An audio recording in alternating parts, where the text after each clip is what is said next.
And now for today's main event, Open Forum Q&A with HUD staff. This webinar is an opportunity for NSP grantees and partners to ask questions to NSP problems through discussion with the Department of Housing and Urban Development headquarters staff and peers.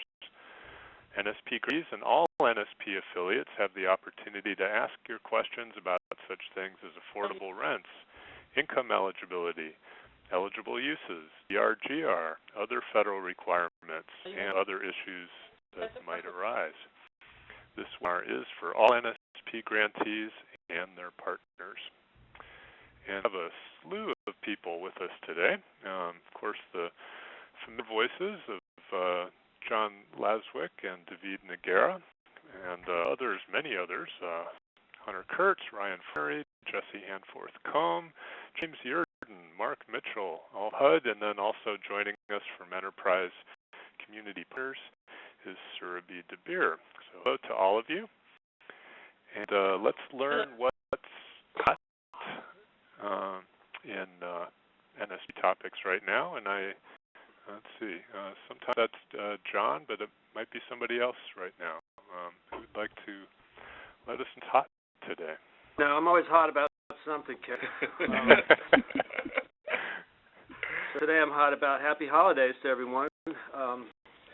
Those of you might have seen our Christmas card out that came out today with a photo of the NSP team taken when we're all our coast folks were here in October and met with Mercedes Marquez, and so we think it's a pretty good picture, and we're just who we are. I do want to make a note that if any of those pictures are found with targets on them and darts nearby, that will be monitoring finding. A couple things that we're seeing in terms of hot topics. One I've mentioned before, but I know that these forums don't get as high turnout as the bigger shows, but expenditures versus meeting a national objective. All NSP programs have expenditure deadlines of various levels, and of course we're most closely watching the NSP2 50% deadline, which is coming up on February 11th. I understand that Denver crossed the 50% mark this week, and we heard that Healthy Neighborhoods in Baltimore did also. So congratulations to you and others if you're crossing that line. But the question keeps coming up: do we have the units occupied by the expenditure deadline 100% expenditure in 2013 for NSP 1 and 2 or 2014 for NSP 3? And the answer is no. You have them occupied. We don't expect you to have them all occupied that fast. You might be lucky, but it's not going to be the typical condition, and so you must have your funds expended to be out the door.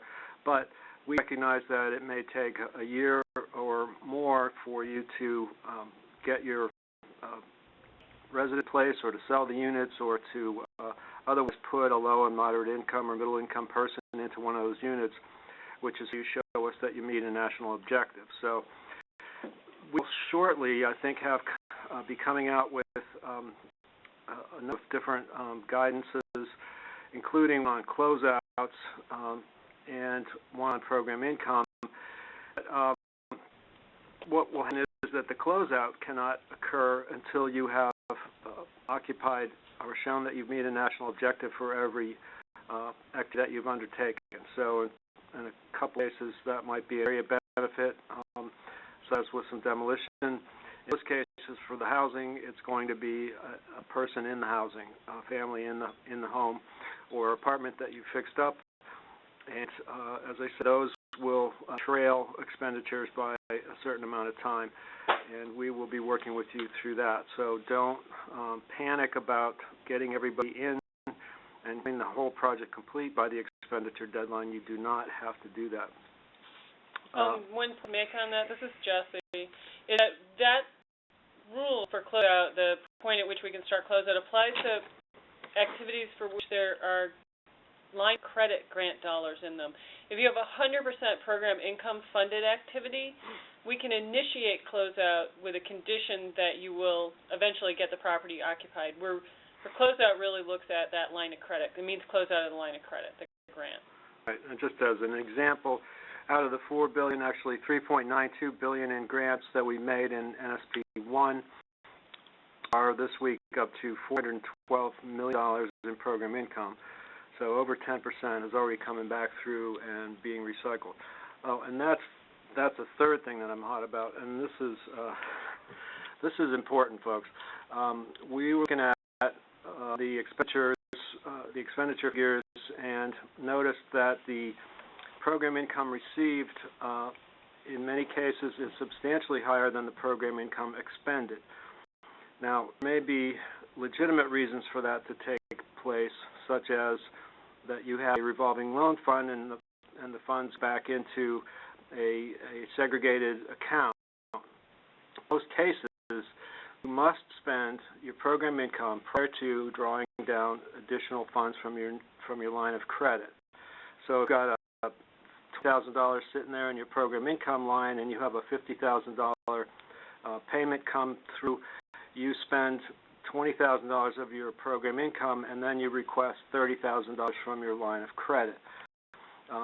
That does not hurt you. Your program income expenditures are equally valid in meeting your 100% expenditure or 50% expenditure requirement, but you cannot have those hanging around, drawing interest or not drawing interest. And this is a Treasury rule that we have absolutely no control over, and we understand that they are very unforgiving on these kinds of things. So to look at your letter of credit and your program income balances, and if you don't have a reason for that money to be sitting there, and another reason would be that it's a subrecipient that is allowed to keep the money, they could hold that money until they have another expenditure, but you as the grantee must in general spend the program income as it comes in.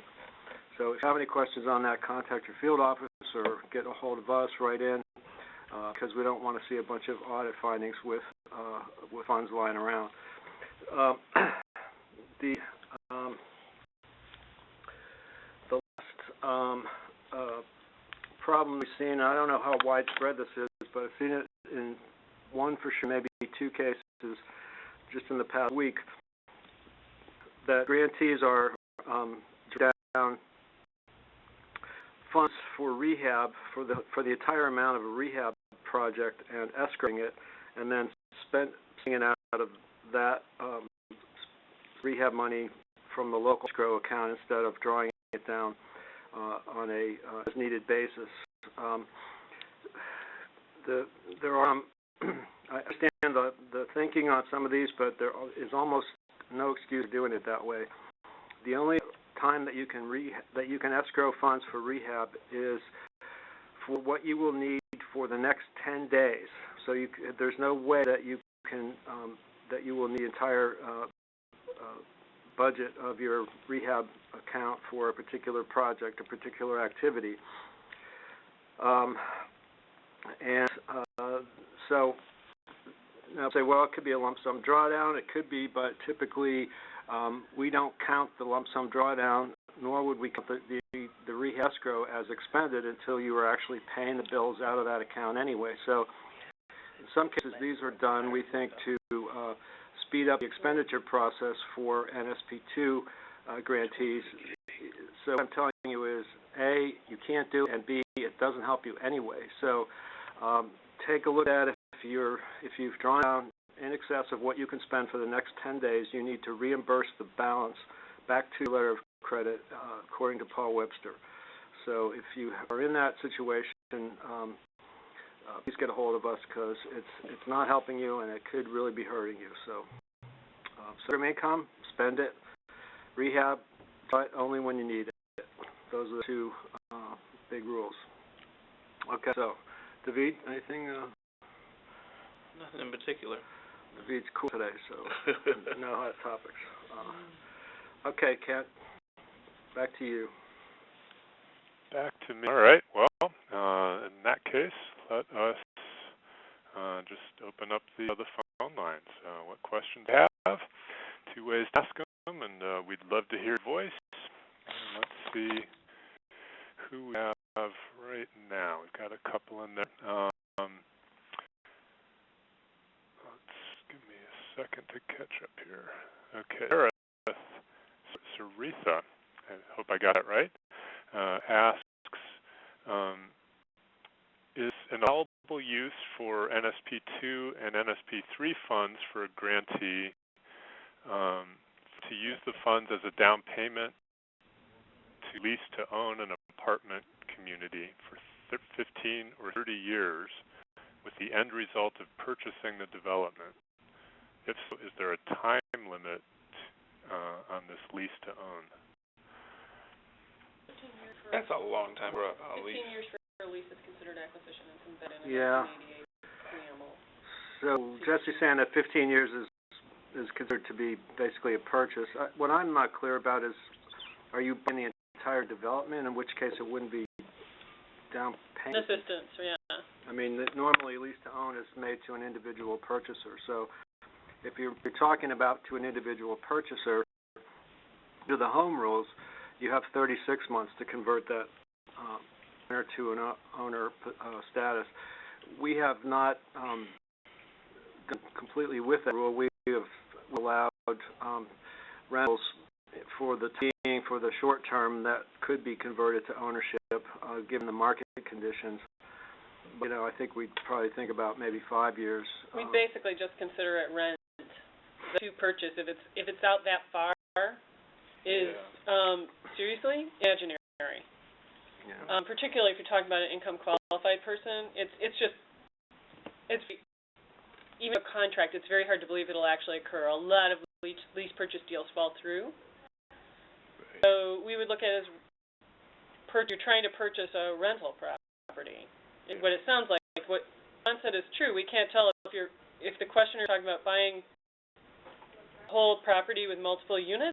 Yeah. Is that what the question is? In which case, it's not down payment assistance.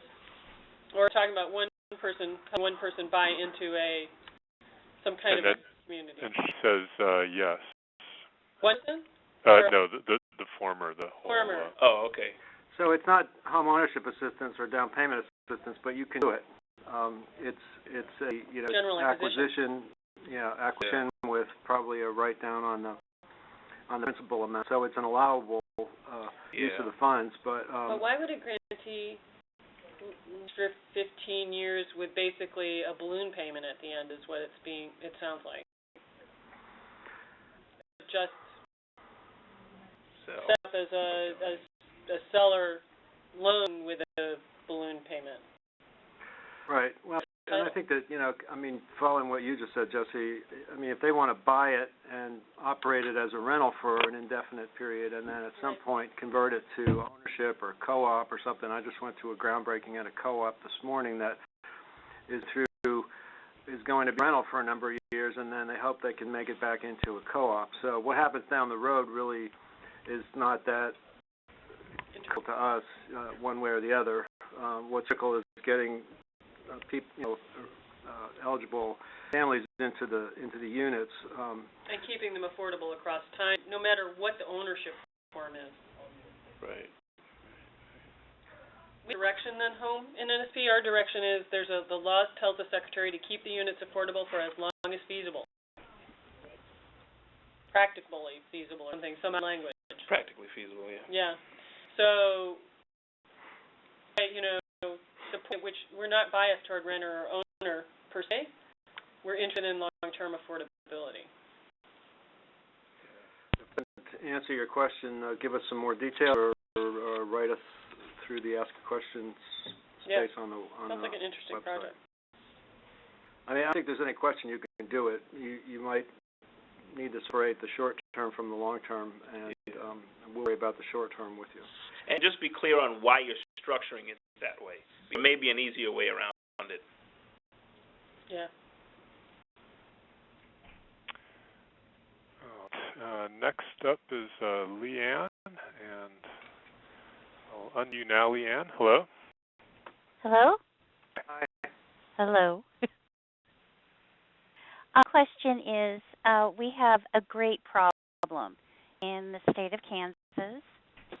We have program income that's coming in a more frequent basis, which is green, are expenses.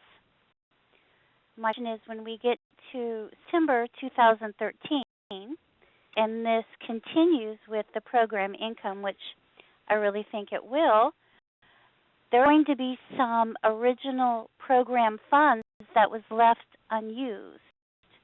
Do you claim that, or does that get returned, or how does that work? This is Jessie. We're in the process of writing a closeout notice that will cover a lot of this, but basically, until you've drawn down all the funds in your line of credit, we will not close the grant. It'll stay open. And the funds are for NSP 1 and NSP 3. Funds are no-year money, which means we can stay with you until those grants, you've got every grant dollar out of the line of credit. NSP 2, we have a different time limit, and we're still working that out exactly with our lawyers, but it's definitely beyond the 2013 line. If you're one of those fortunate grantees that's earning a lot of program income, we are going to do everything we can to avoid penalizing you for that. We aren't going to be able to, get to the end of the time frame and just draw down any balance, because Treasury is simply not going to back off the requirement that you can't draw in advance of need. But we're going to make sure, most of you have need that vastly exceeds the amount of money you got that can be used for NSP. So that's what we're working on. And you can see this in the Unified Notice for NSP, the October 2010 notice. It begins to talk about recapture rules and deadlines and what we're going to do. It's stubbed in there. They think about September of 2013. I think that's NSP 2. NSP 1. NSP 1. This is generally going to be March of 2013 for 100% expense. Right. So, okay, well, years from the date that you signed your contract. Okay, good news on that. I just am full of good news today. That expenditure number, because you can count your program income. Right. I think we're going to meet it this January. Okay, so, great. Oh, you. I'm really excited about that. Well, thank you for answering my question. Right. It appears that in many cases I'm going to have some job security for a while, and I appreciate it. Keep your job. We just can't pay you. Sorry. Yeah, we're going to move to, as soon as we have the closeout guidance, we start moving to close out any grants that have already gotten to 100% and met the national objective criteria. Just to get an early look at what we're adapting to do this, you can remember that we mostly treat you as if you're as a CDBG entitlement grantee. So you look at 570, 509, a section of entitlement rules that nobody ever looks at because nobody ever gets closed out. Actually, the closeout reg. So we're looking at some adaptations of that, and when we have the final decisions from our leadership, we'll hustle it out as fast as we can. And they're looking at them this very Actually looked at it earlier this week. We just haven't heard the decisions yet. Our hope is, because when we receive program income, we're allocating it. It keeps clean out. It's a great thing. It's like a self-funding mechanism. To make our 5-year, 3-year plan, we want to make sure that that's something that can continue as long as those funds keep regenerating. I think a lot of people are thinking of that program income stream as kind of an SP4, and there's going to be places, if we're already over 10% for the NSP1 as a whole, that could be a lot of money. We'll have to start a pool, but I'm guessing in the 40% range by the time all is said and done. Some of those funds are going to come around 2 and 3 times. So, if you were in a position where you're starting to head toward, the ultimate closeout, one of the things you need to note is that you need to keep track of all the properties that are held by you and your subrecipients and get all those addresses into DRGR. For properties that are acquired, start cleaning up data. Make sure that, because we can't close until the data is complete for every activity. So you may want to start pulling some of the management reports out of GR, and we have a number of NSP1 grantees who are within shouting distance of getting the last dollar out of their line of credit. Programs only been getting in their way. Thank you very much. Thanks, Lee. And next up, let's go to Paul. And Paul, how are you? Good. How are you? Fine, thank you. What's your question?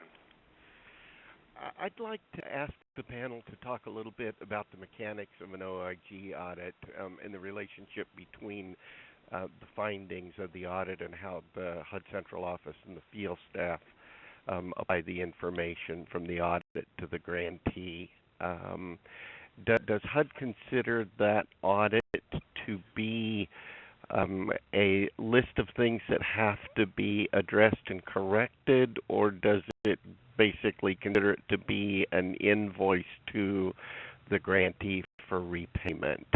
I've seen some audits where some of the findings related to unsupported expenditures seem to be inconsistent with the direction that we've gotten from HUD over time through these NSP grants. So my question really is if I could understand a bit more how the audit works and how the HUD staff treats the findings that come out of those OIG audits. Good question, Paul. And we've seen a steady stream of these IG audits. The answer is that there's a process that those findings, that those audits and those findings go through, so that before the audit is even issued by the auditors, the grantee gets a chance to go on record with their side of the story, as it were, and that actually gets incorporated right into the document, the final report itself. At that point, it's published, and the field office has several months to review those findings to determine, make sure that they're correct, and if they're not correct, or if they think they're not correct, then they have the ability to push that up to quarters level, and then we do the same thing, basically, to talk, review the facts and talk to the auditors and try to come to some basis in truth, and many findings are upheld and some are not. But I think that when everyone's favor is that it's not an absolute kind of open and shut kind of. There's no one size fits all for a finding. It really depends on the substance of the finding. Yeah. Okay. Yeah, so it's not finished when the finding is published. There may be some reason to do further review.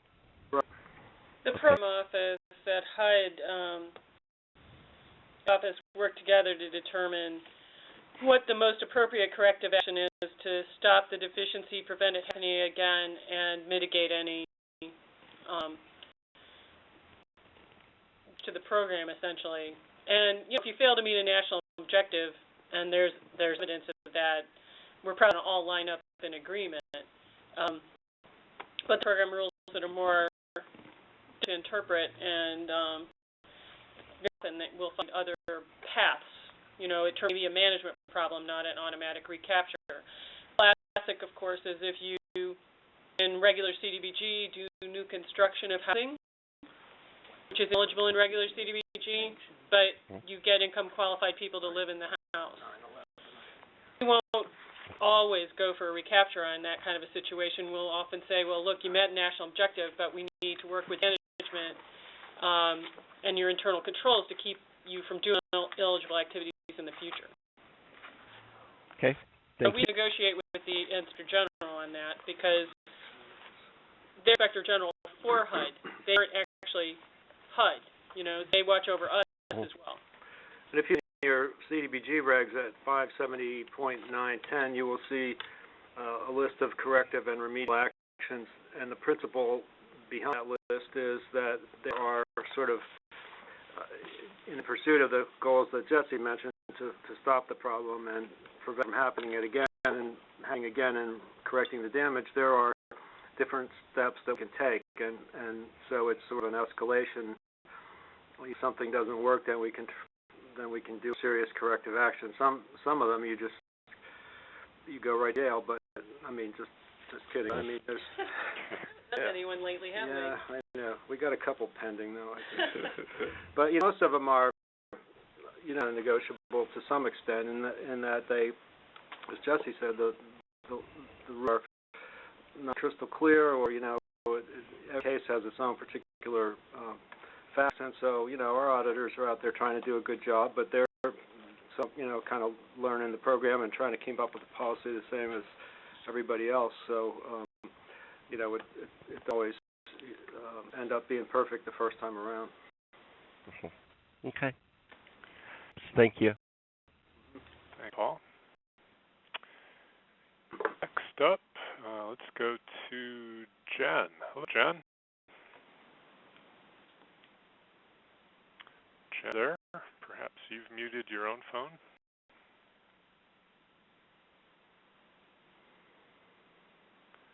Hello, Jen. Well, we'll come back to you. And Brooke asks, is there eligibility checklist for NSP3 like the acquisition checklist? I don't believe there's. We did publish something at the beginning of NSP2 that's a sort of beginner's guide to, I forget what it's called exactly, but would have been published around, I want to say maybe spring of 2010, for grantees who were new to the program and just needed a grounding. When you say eligibility, I mean narrowly, what's an eligible activity, or it could mean, all the what requirements and so forth. That's a pretty long list, so we don't have a single document for that. But if you have a specific question, you could let us know. There are a lot of support materials on our website, HUD.gov, www.hud.gov/NSPTA, as in technical assistance. And there are any number of checklists and toolkits on there for sort of subspecialties, developer agreements, rehab programs, and there's one big master list I can direct you to, though. What do you want to do? There's probably a toolkit for it. And the question function is in there too, so you don't have to guess at something. If you're not sure, just put it in, and we have experts answering those all the time. Last month's average turnaround time was under 4 days, so you'll get an informed answer quickly. Let's now to Robert with a question about anti-kickback guidance.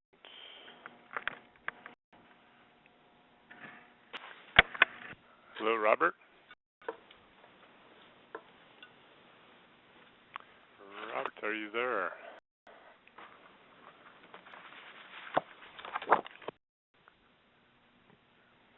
Is your phone muted? Or perhaps he stepped away. Okay, we'll come back to Robert, and let's try. Hi, Joyce.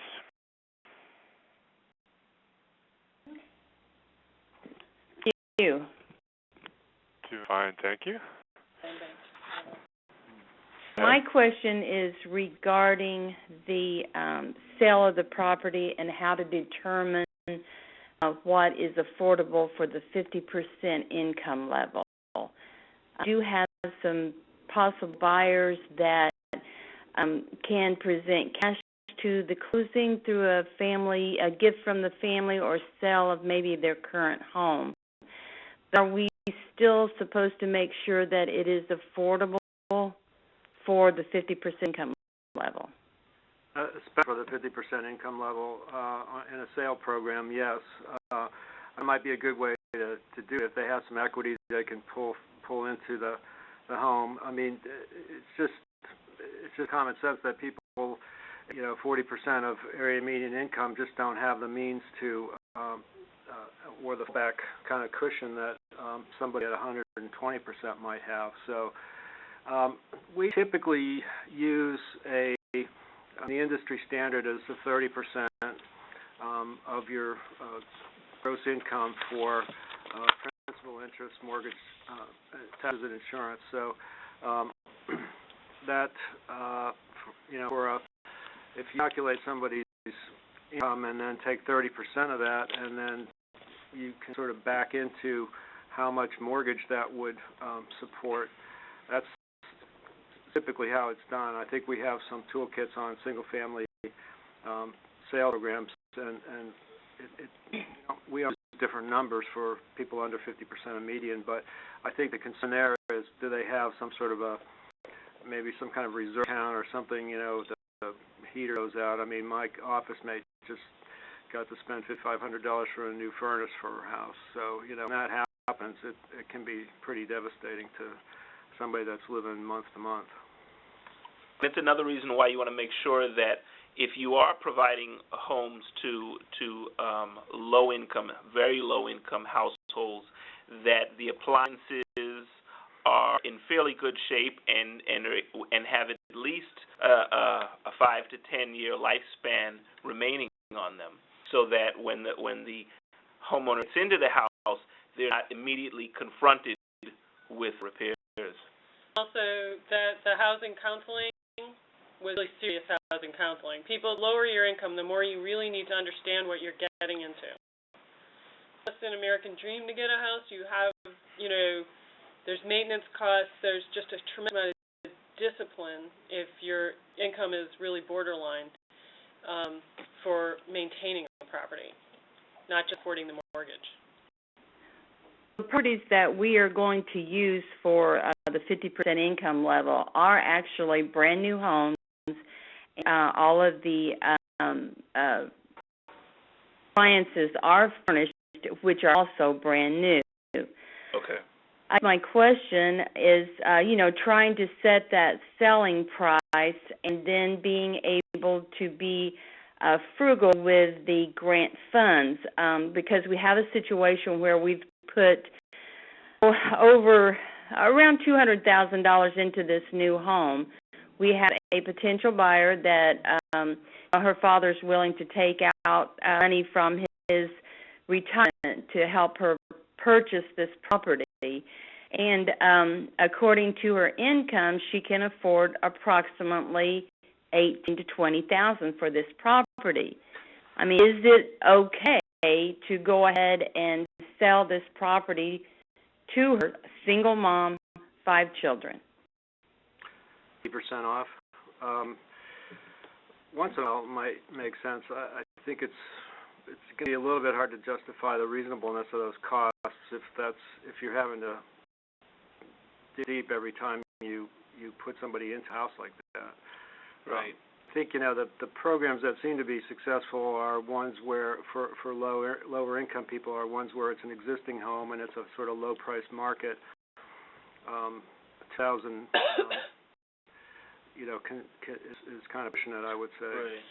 It's not going to pass the headline test, right? So we can't tell you yes or no, but I can tell you that my job entails dealing behind the scenes or talking behind the scenes with our public affairs people who are getting questions in from the press, and they get a fair amount of questions. I mean, I would say probably more than half the questions that are, why was the subsidy so deep?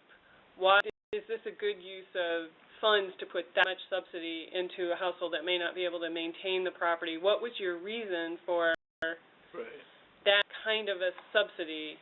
Does the neighborhood really need it? Is the market really that far apart? Does household have, prospects of, in a year or two, or what is your thinking behind that? Yeah. And wouldn't rental be better? Why are you going so deep on home ownership when you can get them into a rental property for next to no subsidy? So you've got to know that's we deal with that stuff all of the time, and if you have a reporter in your area who gets a hold of this, you would be facing something that you can defend yourself against. Right. The other thing that you could do without reducing the sale price would be to use your homeownership assistance to offer secondary financing that may come as a soft second, that they would have to actively make payments on it until they turn around and have to sell it. But it would enable you to keep the sale price at a more market rate level, right? Assuming that your total development costs are in line with what a market rate is, and still make the hard cost payments, the debt that the homeowner would be taking on, at a level that's in line with what their income is.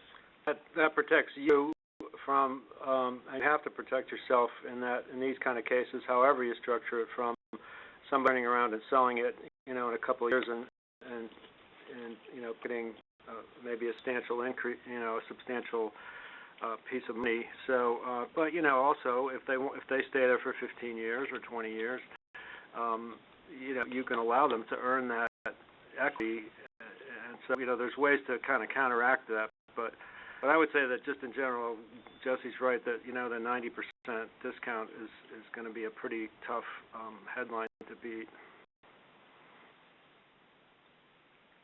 You also protect yourself from if it gets foreclosed on. To have a windfall situation where the person sells, if the rises, you could have a situation where the bet doesn't work and the gamble doesn't work and the person goes under and you have the property foreclosed and the neighborhood's in trouble again. In both cases, you need to structure your assistance going in so that you can protect the control of that property again, or the funding. Right. I have a backup question. The actual appraisal for it came in at $79,000. So just if we use the example of she has $19,000 according to a 30-year mortgage at 6%, for affordability gap, that'd be $60,000. And there's that option to have the home assistance. So the sale price is set still at $79,000, and then her $60,000 is the lien on the property. But our question is, how do we determine the affordability portion of it? Do we do it at 30 years, 6%, or at 15 years and 3%? Well, I mean, that's up to you. I think 30 years is more standard just because the payments are lower. You can decide what the interest rate is. You probably something close to market, but you're still talking about a house with, in this case, $120,000 worth of development subsidy. And so the question is $200,000 to develop an $80,000 house a good use of funds? Sometimes it is. Sometimes you need to for the neighborhood or whatever reason. But if your whole program's like that, then I'd say you need to take a look at your program design and maybe think about a different way to get there. Maybe you want to do townhouses, or maybe you want to do rent to own, or there's other ways to get around that. But new construction might not be the ticket in your neighborhood. Happy to, if you want to request, a TA with one of the program design group on TA, just go onto the website and request assistance and reference this call, and then we had this discussion. Yeah, we can authorize up to 16 hours of off-site TA. We have some very good people that could talk you through it, and we can authorize that generally within a week. So. Although, please give us a break over the Christmas holiday. So many people are off. It'll take 2 weeks. Okay, thank you very much, and we'll probably, or get in touch with you for your assistance. Yeah, sure. There's nothing wrong with. This is a good time to ask those kind of questions. So you don't want to get in something that you lose control of. So there's no shame in asking for help. Okay, thank you.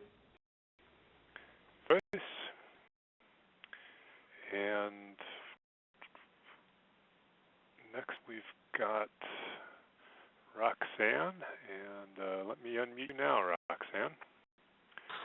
Hi. Hi, how are you? Good. I just wanted to clarify what the standard is for addressing lead that's present in NSP homes. Is the requirement to simply stabilize lead that's present, or is it to actually abate it by using encapsulant paint or enclosing it or removing the surface? It depends on how much rehabilitation you do. So there's kind of sliding scale. If you're not doing much, then you just have to, the level of treatment is lesser. But once you go over about $25,000, you are into full abatement. And we have there's information on the HUD website about lead paint, and our Office of Healthy Homes has a lot of material about the procedures that you go through, but it's a sliding scale up to about $25,000, at which point you're looking at full abatement. Okay, great. Thank you very much. Sure.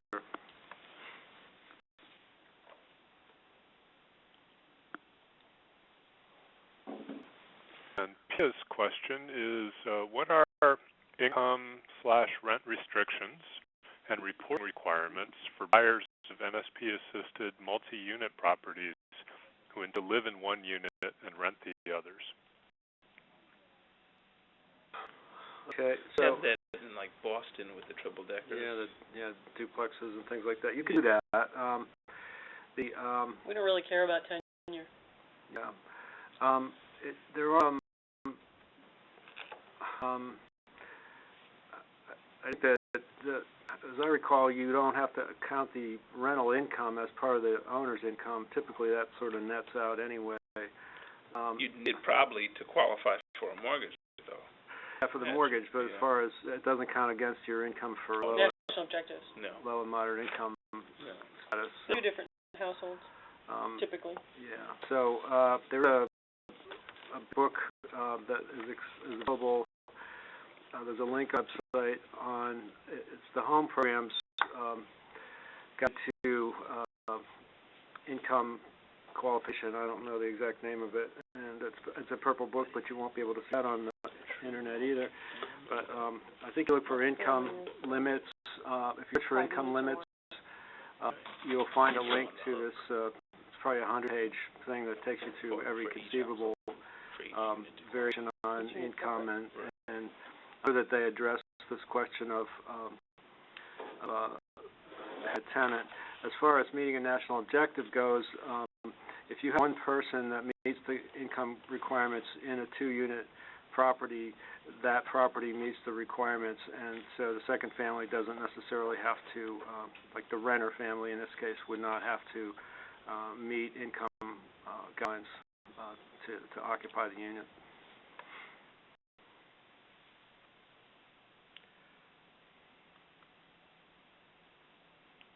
Good, and let's go now to Jennifer. Hi, Jennifer. Hi, how are you? Good. How are you? Good, thanks. I actually had written the question, so you can ignore that. But my question was just on a recent webinar, it was reported that if an under 50% household occupies a unit, to report it, to take credit for it. But if that unit's not deed restricted specifically for household under 50%, should we be reporting it as such? We're looking at first occupancy. Yeah. Look at first occupancy for national objectives, and then the continuing affordability requirement is a separate requirement. But it's 25. Yeah. L5, it should be a unit that's 25% at 50% first occupancy. Right. But there's no deed restriction that goes with that as far as the occupancy. Right. Yeah. I mean, Okay. Renter. How about renters? Yeah, so on one hand you have the property that has to have an affordability period tied to it. On the other hand, you have a qualifying occupant who, in this case, is under 50% MI. Right. And yes, if you have that qualified occupant, then the expenses incurred in providing that unit go towards the LH25 requirement. The way we would encourage you to keep people in there, but it's not a requirement. People below 50%. Single family property? It's not a specific property. The general question, okay. Right. Yeah. I mean, basically this is an SP overlay on a CDBG. National objectives requirements are first and safety. We have this charge to keep the properties affordable. If you want to do it through kind of a deed restriction, if that makes sense, that's often, that you can use to keep a property both and affordable over a long period of time, particularly if you're near transit or something like that. Right. So, Right. So it's something to think about. If the answer is yes, you can do it, but no, we don't necessarily require that. Not required. Okay. Thank you. Sure. Thank you, Jennifer. And here comes an anticipated question. Lana asks, is there a time frame on fixing DRGR glitches? We're unable to draw until issues are resolved. New HUD vendor has yet to respond to help us with the problem. We also have a user profile problem that remained unresolved since September. Okay, so Lana Vaha. Are you in here, Mark Mitchell? I'm here. Am I unmuted? We got you. Okay. So we've got a few different issues that we'll have to set the user account issue, because that might, obviously that's slipped through the cracks because we don't have ones usually sitting that long. The majority of the issues, we've got two major types of issues going on with DRGR. One is the program income management ones. For the most part, those are working. The functions are working.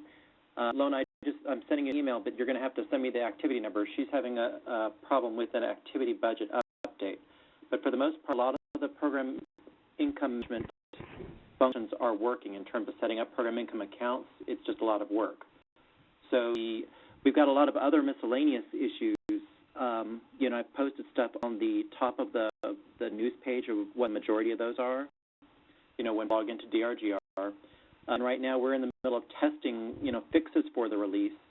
So if it gets through the test center, then it's going to be at the beginning of the month, the end of December, beginning of January.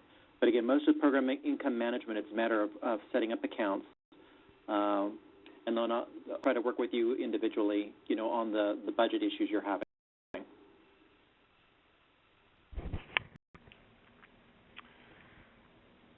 Very good. Thank you, Lana. And who's up next? Michelle. Hi, Michelle. Michelle W.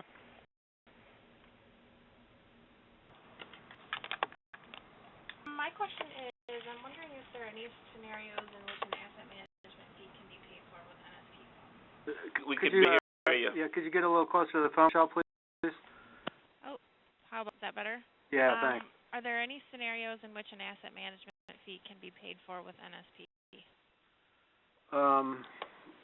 Management meaning like land bank houses or property that you haven't developed yet? It could be multifamily projects that are owned by developers. Some builders traditionally charge a fee.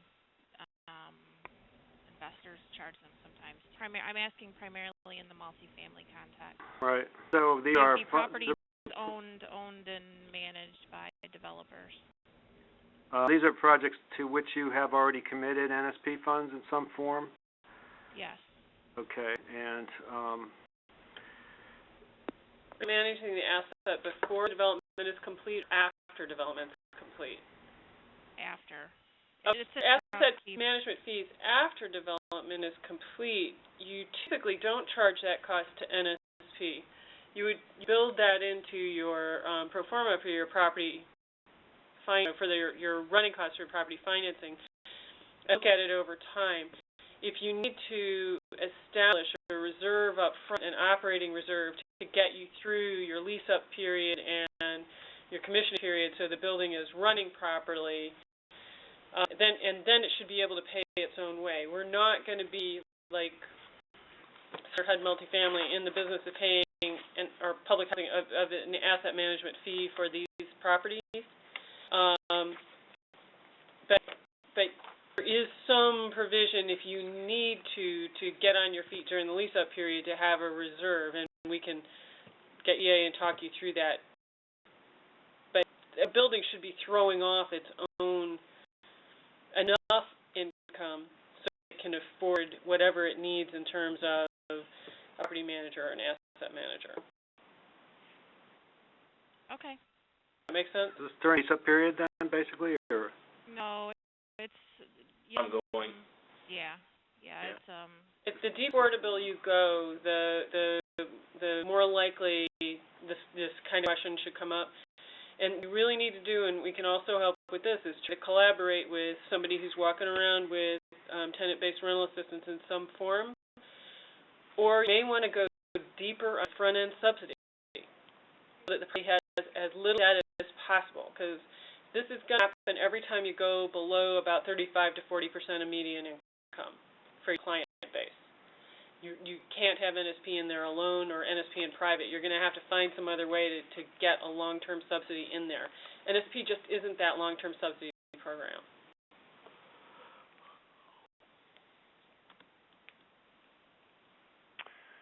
Thank you, Michelle. And remind you that there are the two ways to ask questions, and also that today's event is being recorded. It'll be posted on the Resource Exchange website, and that happens quite quickly. And feel free to refer others to that archive that they wanted to have been here but weren't able to be. And let's circle back around to see if Jen is with us now. Jen, I'm unmuting you. Are you there? Not there for us to hear, but she had asked, can a grantee layer NSP1 and NSP3 funds with private loan funds in the construction of a single building? The lower floor, funded with a loan, would be a job training facility and housing authority office, and the two upper floors would be NSP-funded multifamily rentals. Well, the only way you could do the first floor would be with NSP1 funds, and in there, it sounds like it might be a public facility or something like that. I'd need more details on the exact use of that before I could say for sure. It is possible to combine NSP1 and NSP3 if they're both in the same target area. The property is in the target area for both programs. It's NSP3. You can only do housing as redevelopment. So this with NSP1 and a relatively short list of non-housing kinds of things that you can do. But it's achievable. But I'd have to know more about the exact uses and leases and that sort of thing before I could give you a definitive answer. You could maybe write that in to ask a question and give us a little more detail, and we'll get back to you. Yeah, the only thing we ask with NSP 1 and 3, if you do go into the same building, if it was all thing it didn't have the additional complication of the mixed use, is that you get address typed in exactly the same in DRGR, so we can match them up and do it for ourselves. And then we're asking our reps to also keep an eye out for that. We'll have geocoding on the fly pretty soon, but we don't quite yet. And let's try Rob. Robbie, are you there?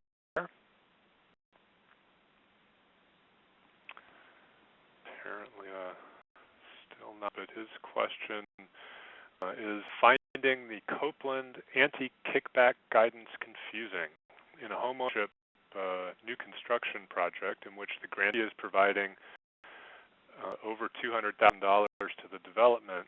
Do the contractor's weekly payroll requirements kick in? I believe so. I think, I'm not sure. Is that key to the Davis-Bacon? Davis-Bacon has weekly payroll requirements. The anti-kickback one is a very odd one to cite in that way. Might either if you're uncomfortable writing this into the asking question, you can always contact your field office and talk to them about this, because we probably need more of the case.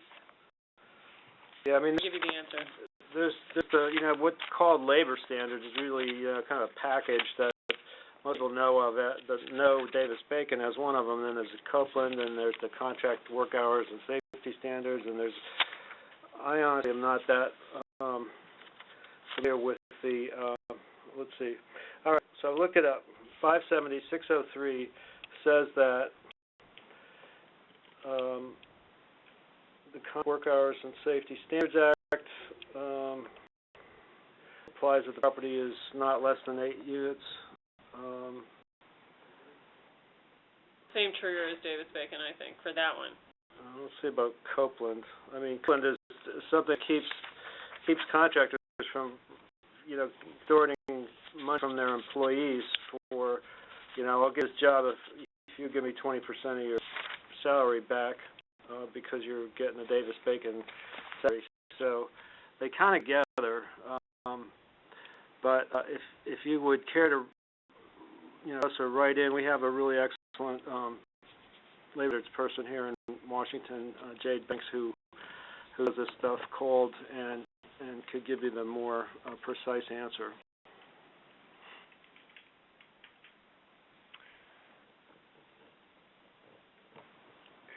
Excuse me. Let's go now to Anne. Hi, you're unmuted. Hello. Merry Christmas. Anne. Thank you. First of all, we've heard that the 36-month lease purchase rule does apply, and we've heard that it does not apply. And markets in which 36 months is not, for conversion home ownership, is not going to be realistic. The way that we can have set a different and longer time frame? The very first question out the gate is what does policy say?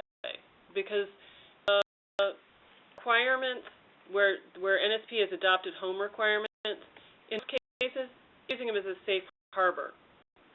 It's saying we would be affordable at least, your rules to be at least as tough as home. You want to have yours be a little different or something like that, and our rule doesn't actually speak directly to the lease purchase requirement. You need to write a policy. If your written policy right now says it'll be 36 months just like home, we're just going to use home, that could be why you're getting an answer that says, yeah, it does apply. You just need to be careful on that one. And then I'm going to pass this over to John because he'll give you what, okay, because I guess I got a little confused. We have 36 months because we thought we had to have 36 months, but in certain markets, and specifically in the Louisville market area, we're covering that fast. Yeah. Yeah, they're not. It's probably going to be closer to 60 months. Well, so it's true that the home rules require that. What we've said is that you don't have to call it a lease purchase program to rent it for a 5 or 6 or 4 year period, and then decide once the market has stabilized that you can sell it. And we would certainly recommend that you build in some sort of a first refusal for the existing tenant at that point. But that would not be sort of a classic lease purchase program. And I think that your situation in Kentucky is typical across the country. Nobody's looking. I mean, Florida, God knows how far, long that's going to take to stabilize. So locking yourself into 36 months is a problem. So just call it rental, and then after 5 years, you decide to do something else with it. We're out of the picture, so that's fine. Just remember, write your leases that you have the ability every year to decide whether or not to continue them and double check it with your real estate people so you're not triggering a UA involvement. Right. Okay, so let me repeat back what I think I'm hearing. All at lease purchase, it's 36 months. Under rental, the home regs allow you to sell a single-family dwelling to the current occupant. So if we can rental, there is no deadline per se. Exactly. Okay, so far? Yeah, and Ginny Sardona told me that home allows that on their side as well. Right. Okay, so, but with lease purchase, typically that's going to be for near ready or moderate, close to near ready, not mortgage ready folks, but they may end up being in it 2 to 3 years, and under a traditional lease purchase, you would be paying for home ownership and financial management counseling, especially now that there's less housing counseling money. Would we be able to do that under a rental scenario? I mean, if you don't have to have an official purchase program to be working with a family that look like they could purchase the unit, and at which point it would make a lot of sense. I mean, you should be giving them housing counseling, and it would be an eligible expenditure. Counseling is the only eligible NSP public service. Right. So in essence, we would be having home ownership and financial management counseling within a rental project, but it's not raising any eyebrows. No. No. You're working with a family in that case. Their neighbors may not be buying their units, and that's fine. Okay. All right. That certainly helps. Thanks much. Have a holiday, Dan. Okay, you too.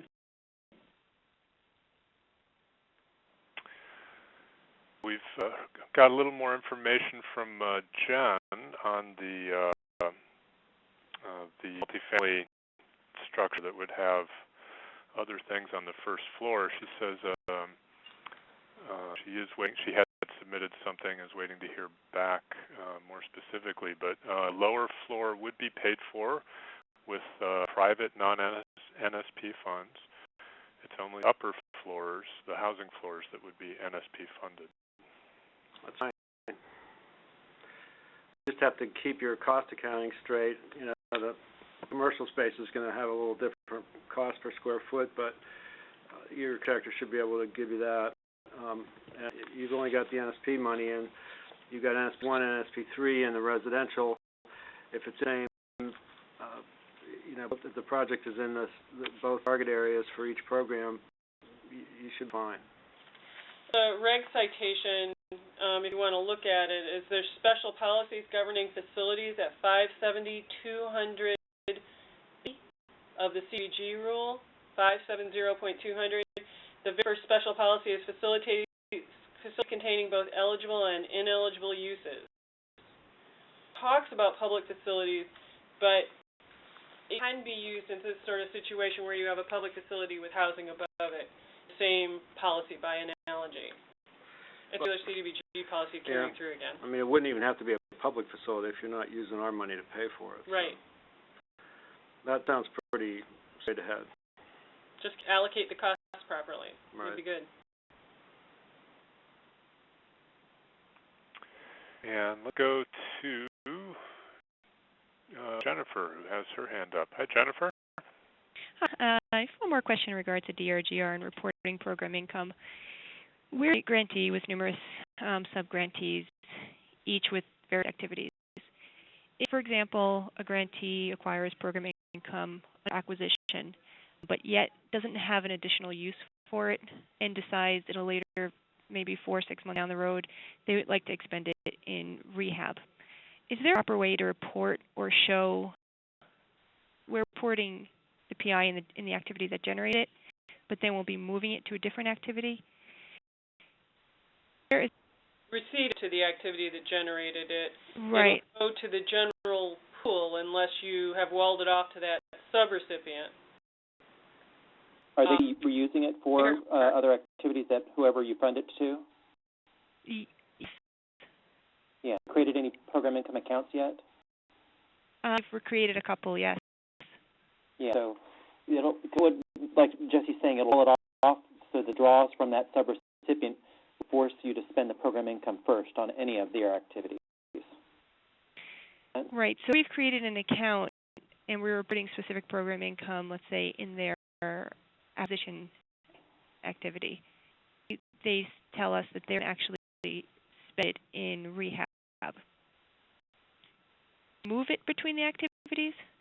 So you record where, again, if there's, say, those all the activities for, say, 5 or 6 for the subrecipient, you record it wherever it's received, as a receipt in the drawdown module.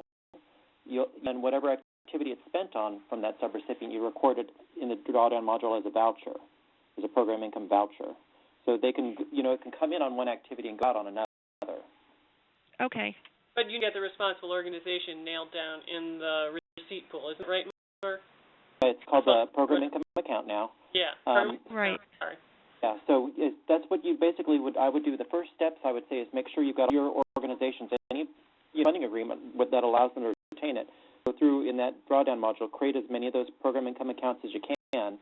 Go through and look at your receipts and your program income draws to date to make sure that they're on the right activities, where they were generated, versus, where they're dispersed. But they usually go in, separate. If they're on separate activities, come in on one activity and go out on the other one, then you definitely, record them that way. You're not going to use it on the same activity that you used it on the first time, if that's what you're asking. If they spend on acquisition and they want to use it on rehab, that's fine. Okay, we're not. Maybe I'm just recalling it incorrectly. Aren't we receiving it? And maybe it's just the way we have DHR set up right now. Are we receiving it on the activity generated, so it increases that specific budget? No, well, you're going to see it on the activity, but it's not going to. You're going to go back the issue separate. So, again, it'll be everything's done on the activity level. So on the budgets, definitely need to go revisit your activity budgets and also your activity obligations to make sure that they include the amount of program income you expect to spend in that activity. So no matter where you're recording it in, when you receipt it, it doesn't influence anything. At some point, when you're doing your program income account establishment, things like that. Also, the other step you need to do is go in and make sure that you bump up your activity budgets and your activity obligations to a level that's going to support all the draws you need to do through both program income and program funds. Funds, that is. Which grantee are you with? Massachusetts. Okay. If you want to send us an email, and we'll try to, walk through some of the steps with you through the help desk. And just see Mark.Mitchell at HUD.gov. Okay. Great. Thank you very much. Thanks, Jennifer. And what's coming up in NSP webinars? We've got a whole slew of them, and this only takes us through January. There's a couple more at least scheduled into February. The next one is shortly after New Year's, recapture and resale for Habitat for Humanity grantees. An open forum Q&A, another one on January 10th, and then working with Habitat on the 17th, followed by a series on accessing financing for neighborhood stabilization. So I'm sure you'll find some of those interesting, and we look forward to seeing you at any of those. Let's see now, Renee asks, just curious, why are NSP income limits updated after only 6 months? I was wondering myself. Do you know? Oh. They're too frickin' late getting last year's out. Wow. For the past 3 years, you mean? Yeah. It's only 9 months. They switched over to the ACS data. So the income limits are reset when they come out. We did not get the census data until months later. Then we're now getting the ACS data. So PDS, Policy and Development Research, has announced a plan to get limits out around this time every year. It's on their webpage. You can look up what they're up to, but basically it's part of the overall plan to try to get all of our data stuff taken care of during the, what I like to refer to as end-of-year frenzy.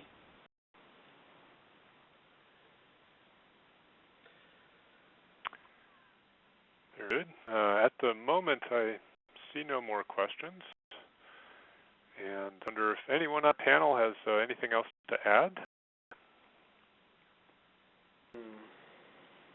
Well, so we're tracking NSP2 very carefully, as I mentioned before. As of Monday, we had 20 of the 56 NSP2 grantees over the 50% level. Yay! And another 15, I believe, over 35%, which still leaves a bunch of folks out there.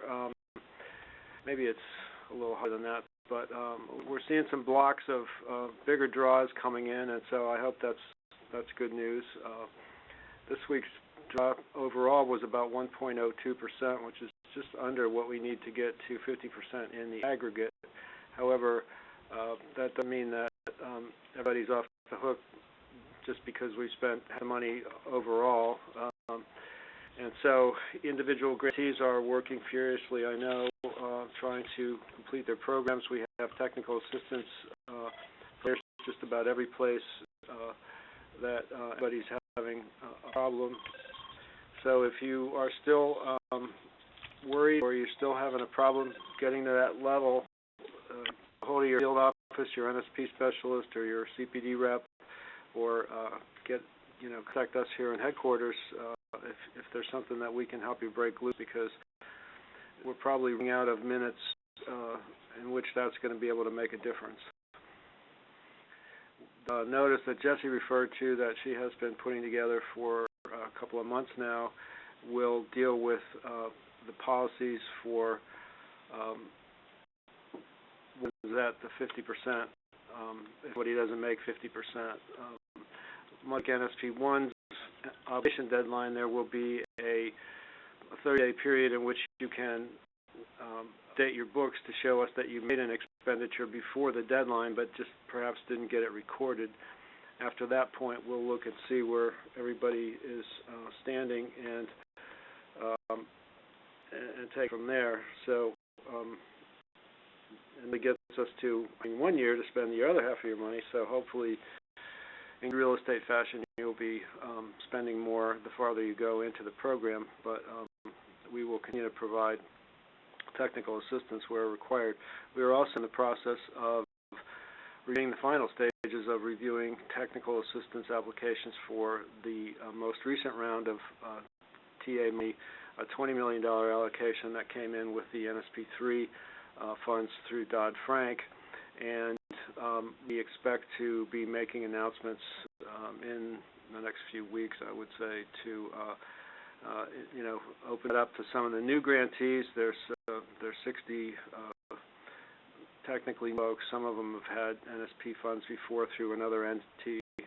30 of them are not entitlement communities at all. The other 30 are entitlements that did not receive NSP funds directly. So we're hoping to get some basic training out to those folks, and we're planning to continue the NDC, National Development Council, underwriting courses through next year. We will also have another round of DRGR training that we've pretty much laid out about a month or so through the year. We'll be ginning up some more clinics and other forms of therapy, and so we will be active, and we hope to be meeting needs. I personally feel bad that we've taken than we wanted to get to the NSP3 money, because I know some folks are probably struggling with how to figure it all out. But webinars and the website and so forth are all available to everybody, so hopefully that's going to pick up some of that slack. So that will be what we're doing. Still hear that there may be some hope for another round of NSP-type funding. It's hard to know what is going to happen, but I think a lot of people would like to see it happen. I cannot give you any predictions on that. And by that, do you mean Project Rebuild? Yeah. So there was some word last week that, well, maybe they would just call it NSP4 so that it didn't look like a new program and it didn't look like it was giving credit to anyone. So we mean Project Rebuild. Right, but yes, so this Maxine Waters from the LA area introduced a bill in the House.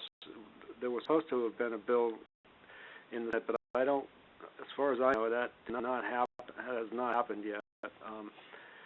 It's still kind of a mystery, but there is a large settlement fund from the robo-signing process that resulted in so much frustration and loss for people that would be basically a penalty type of payment that would be made that could be matched up with some of that could be matched up with NSP. That would be logical, which probably means it's not happening. Yeah. Two strikes against it in Washington. Yeah, so. But, we also know that there's, of course, the request that went out, and they collected a lot of information. The request for proposals or ideas regarding the use of REO property for rental, and we haven't heard the upshot of all that yet. We're waiting on that, and that may not be through an NSP channel, but still people are working with, foreclosed property and REO property.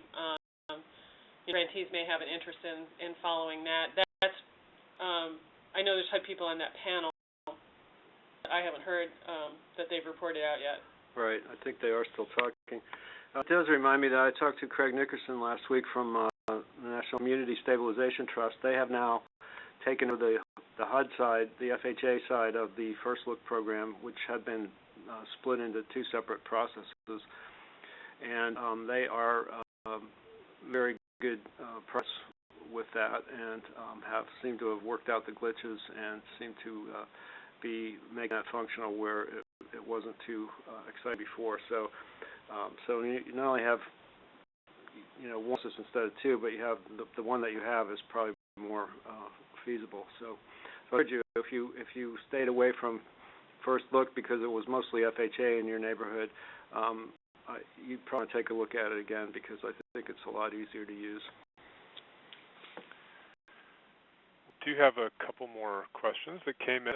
Ken is interested in terms of real property acquisition. Who can stop a grant from just taking and demoing someone's house? This program has given RC a way around eminent domain.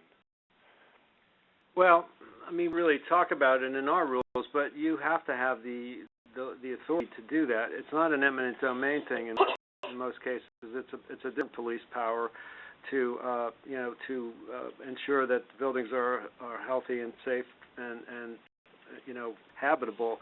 And in communities, there's a relatively complex process for notifying the owner, requiring repairs to be made. If they don't make them, they go back to court. They have a fine. They have some sort of a judgment. It can take a while.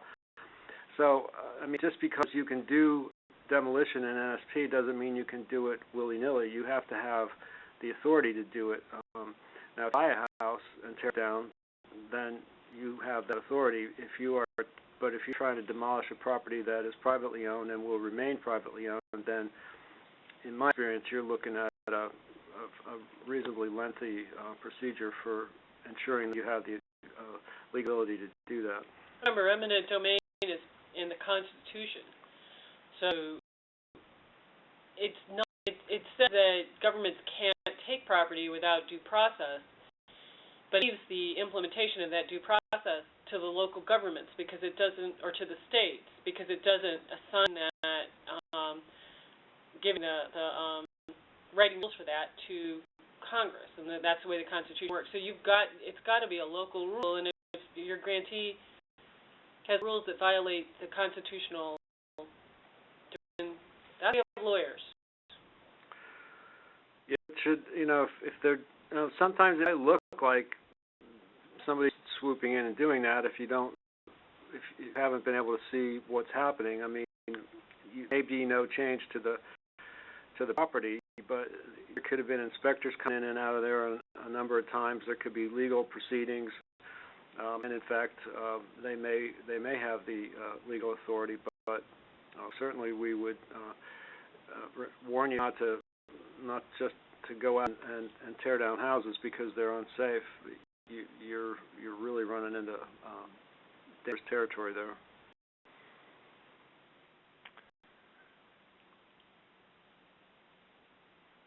Let's to Glory. Hi, Glory. You're unmuted. Hi. I have a question on program income for rental projects.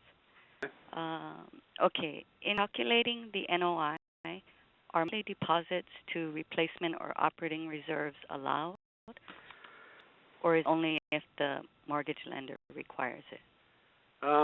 Replace reserves can be, you can do this without a lender requiring it.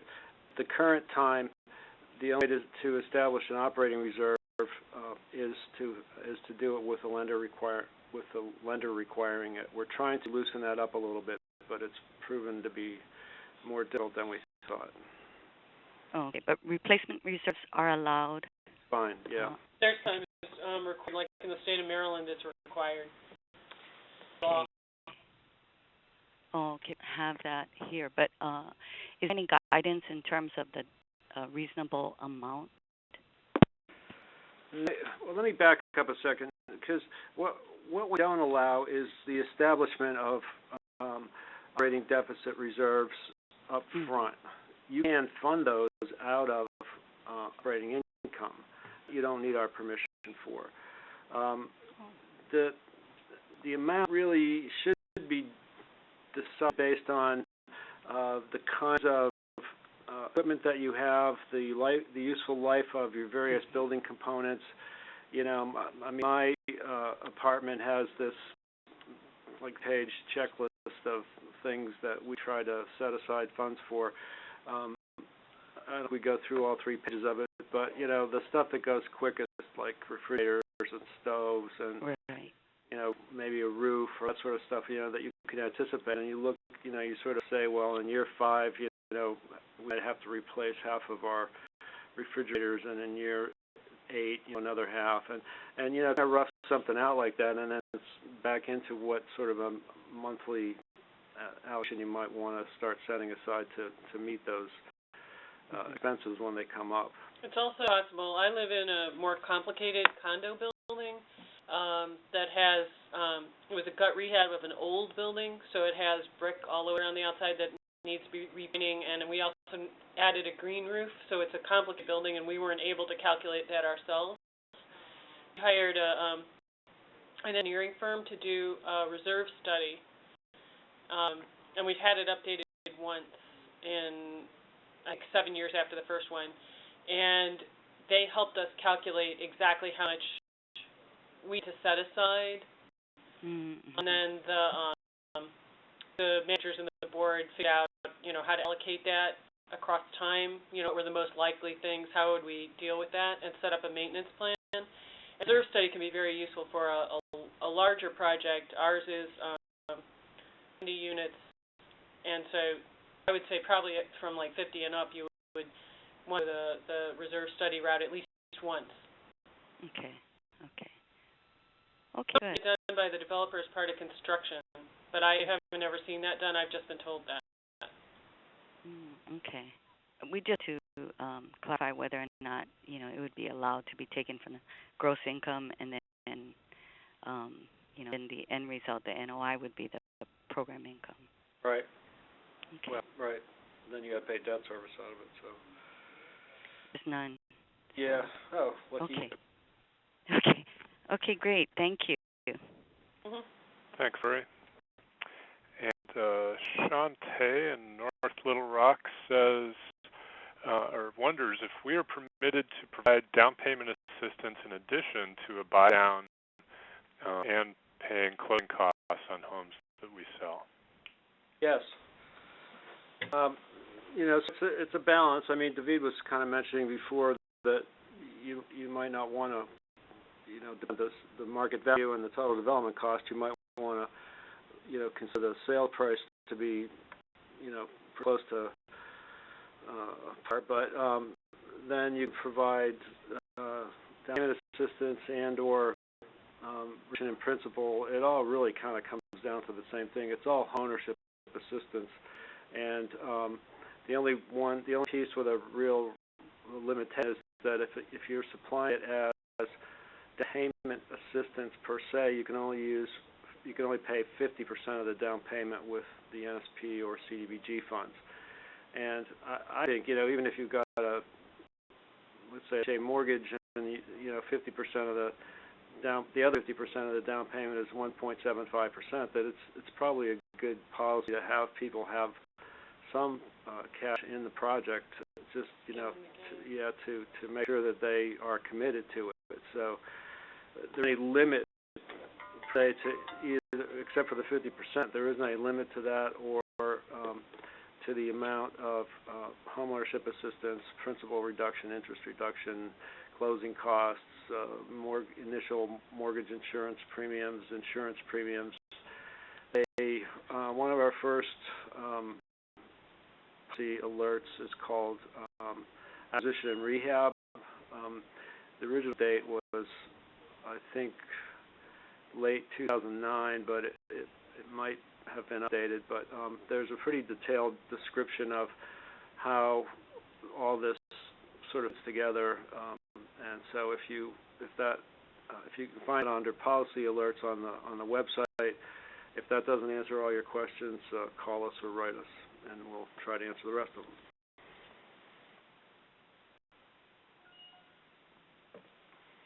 Thank you, Shantae. And let's go to Gary. Gary, you are unmuted.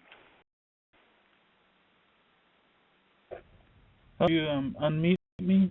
I sure did. You had your hand up. Oh, okay. I'm just trying to find out if there's any opportunity for any unencumbered monies down the line. Is there going to be any kind of recapture situation where for top performing entitlements or states can actually take advantage of some of those additional funds? The only funds that we are looking at right now is we recaptured and reallocated funds from NSP1 that were not obligated by the deadline. We have taken money back from several states. We do not take funds back from cities and counties, although we pose restrictions on them. It's not a lot of money. It's around, I wouldn't have it in my bank account, but it's $16 million or so. I don't think we're in a position to say how it's going to be reallocated, but I do not believe it's going to be based on top performers. It will more likely follow some sort of formula. We follow the statutory requirements for allocation for NSP1 funds, so we pretty much have to consider the factors Harris says we have to consider. If somebody comes up when we look at factors who's got variable capacity, that decision is part of what hasn't been made yet. But we can't repeat it out or anything. If we recover any funds from NSP2 grantees, the Pay It Back Act covers the Recovery Act funds. We'll simply make those funds go back to Treasury. We won't be able to reallocate anything we recapture from an NSP2 grantee. And, NSP3 is just too far away for me to think about. Well, yeah, there's probably not much of a pot of gold at the end of that particular rainbow, Gary.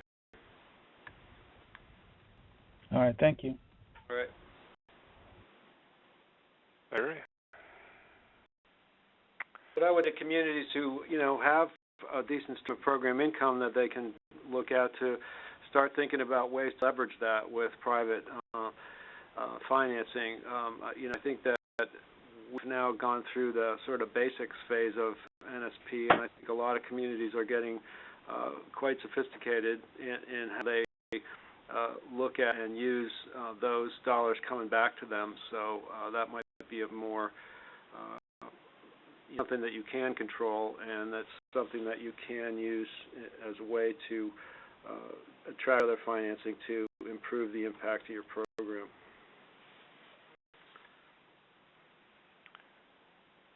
Let's go to Patricia. Patricia,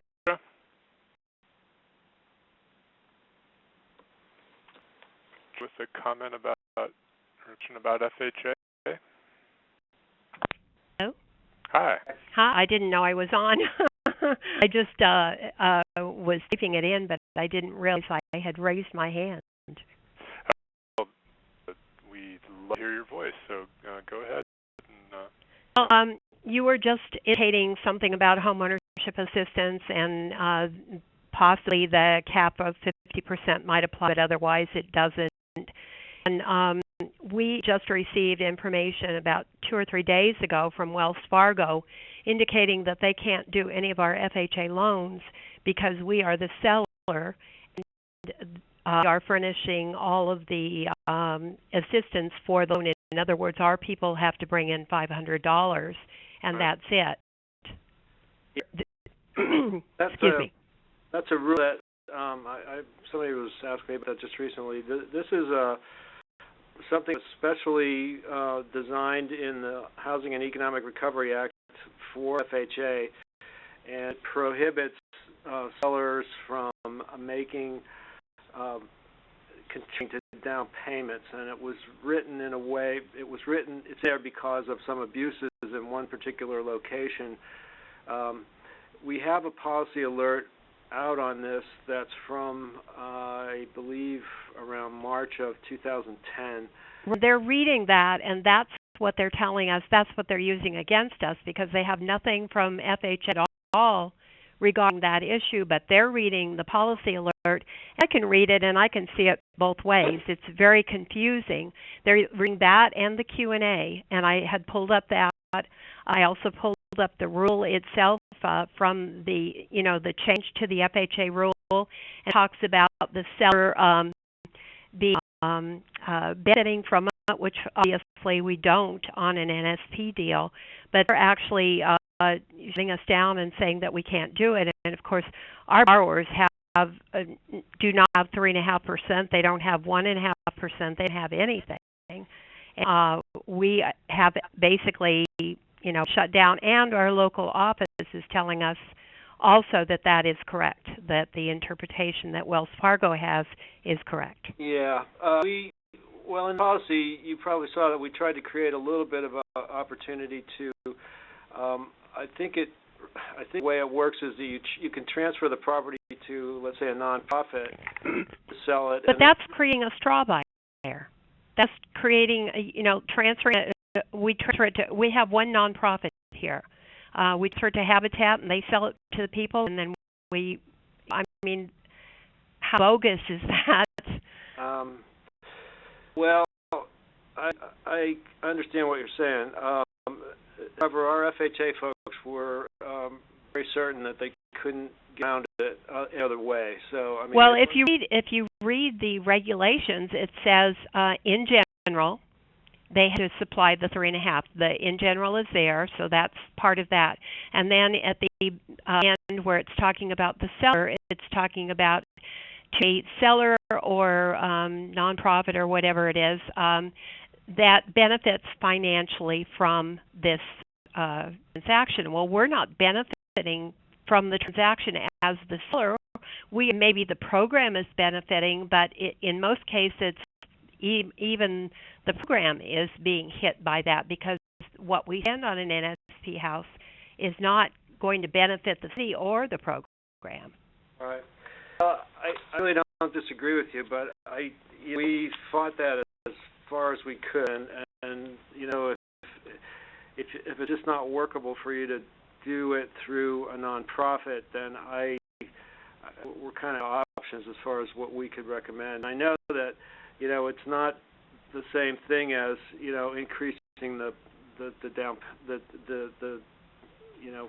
principal reduction, because down payment is cash and cash at the closing table, and that's harder for people to come by. So,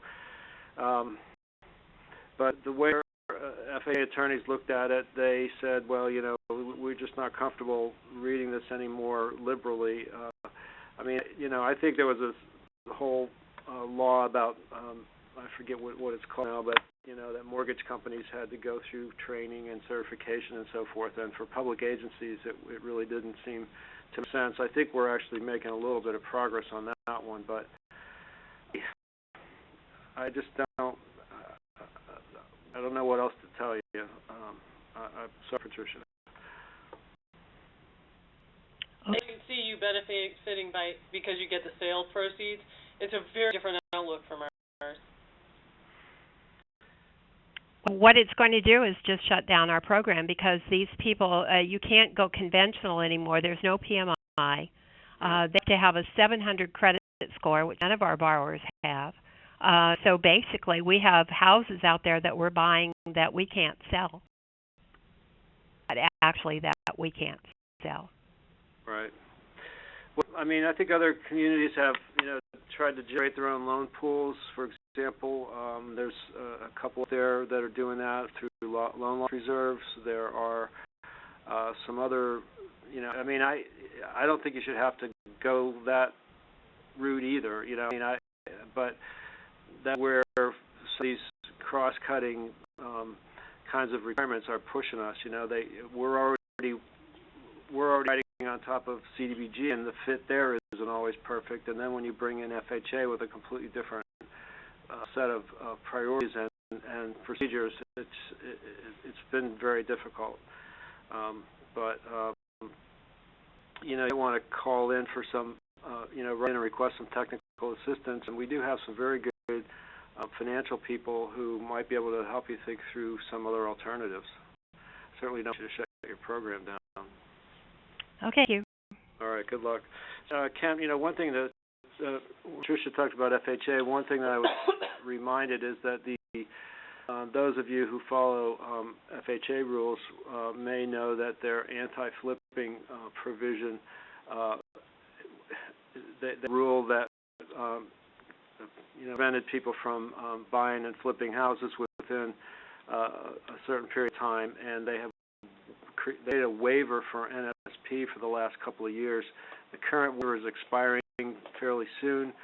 I can't tell you officially, but what I've heard unofficially is that seems to be getting fixed for a year.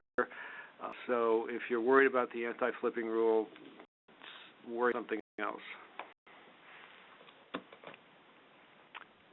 Let's return to Shantae's question. You may recall that she was asking if they can provide down payment assistance in addition to buyout and closing costs. And she went on to say that the local HUD says they can't do down payment. So she's wondering, can we or can't we? A lot of times these are complicated questions that we can't figure out over the phone. So Shanta's our email addresses, and sometimes we need to mediate between the grantees' field offices. That particular field office doesn't have a NSP specialist, so we're asking a lot of offices like that. And as Patricia just showed us, there's situations where you can't do down payment assistance because of FHA, not because of NSP. So, there's enough variables there that I don't want to start wading through and saying who's right and who's wrong. I mean, it's possible to do all those things. There are, as we learned earlier in the call, also limits to how much of all these things, down payment and buy down and closing costs, that you put into a property so that your costs are not unreasonable. But I think it's enough of a detailed situation that I'd like you to write it into us, and we'll try to negotiate something that way.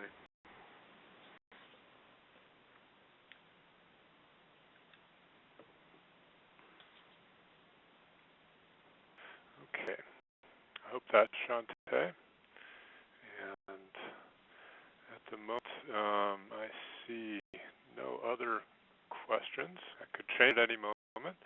I do want to let you know that once you leave this webinar, you'll be automatically taken to a SurveyMonkey page, and that'll have a few questions on it. We'd appreciate you taking a moment to give us some feedback, and your written comments are especially helpful. So still seeing no more questions.